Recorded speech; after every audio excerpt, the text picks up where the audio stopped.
ចឹងធ្វើឲ្យរបបម៉ាញ់ទិកនេះវាដំណើរការ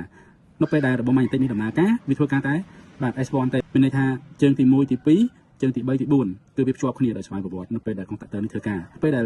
ជើង1ទី1ទី2ទី3ទី4នេះភ្ជាប់គ្នាបាទជើង Air1 Air2 ហើយនិង Air3 Air4 នេះគឺវាផ្ដាច់នៅពេលដែលយើងភ្ជាប់ពីសូឡាគឺយើងឲ្យវាចូលមកបងប្អូនយើងតាមដានខ្សែវាបងប្អូនណាបាទប្រភពពីសូឡាមកយើងចូលមករត់មកតាមនេះបាទចូលមក S1 ជើង1ជើង2នេះហើយនឹងមួយចំហៀងទៀតចូលមកបាទចូលមកជើងលេខ3លេខ4នេះ S1 តែមួយអញ្ចឹងប្រភពពីសូឡាគឺវារត់មកវាចូលមកជើងកណ្ដាលនេះ1 2 3 4ហើយវាបញ្ចេញទៅលោតប្រើប្រាស់នៅពេលដែលភ្លើងសូឡានឹងដាច់កុងតាក់ទ័រមួយនេះដែលយើងតមកចូលភ្លើងសូឡាហ្នឹងគឺវាលេងដំណើរការហើយណាវាលេងដំណើរការវាត្រឡប់មកភ្ជាប់ជាមួយនឹង Air1 Air2 Air3 Air4 វិញនៅពេលដែលវាភ្ជាប់ Air1 Air2 Air3 Air4 ណាជើងលេខ1លេខ2លេខ3លេខ4នេះគឺវាផ្ដាច់លេខភ្ជាប់ឯងយើងមើលទៅនៅពេលដែល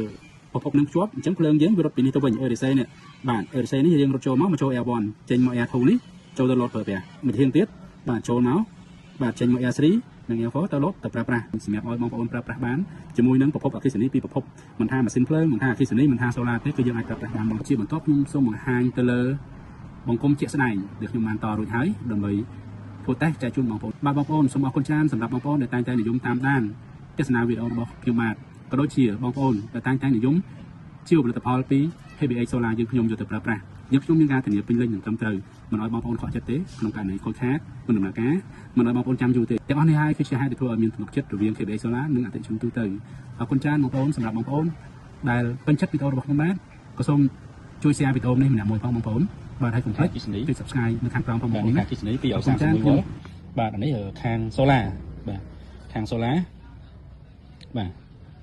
229 230 V បន្ទាប់មកខ្ញុំបាទខ្ញុំបើកទាំងពីរនេះបងប្អូនទៅលើភ្លឺហើយយើងបិទធ្វើតេស្តតើពេលដែលយើងបិទទៅកំពូលយើងដាច់អត់បងប្អូនបាទឃើញទេបាទវាញាក់បានផ្លេតដូច ATS ចឹងដែរបាទពេលបើកទៅវិញអត់ញាក់ទេបាទវាផ្លាស់ប្ដូរធ្វើការឆ្វេងច្រាមដូចគ្នាបងប្អូនឥឡូវយើងបិទ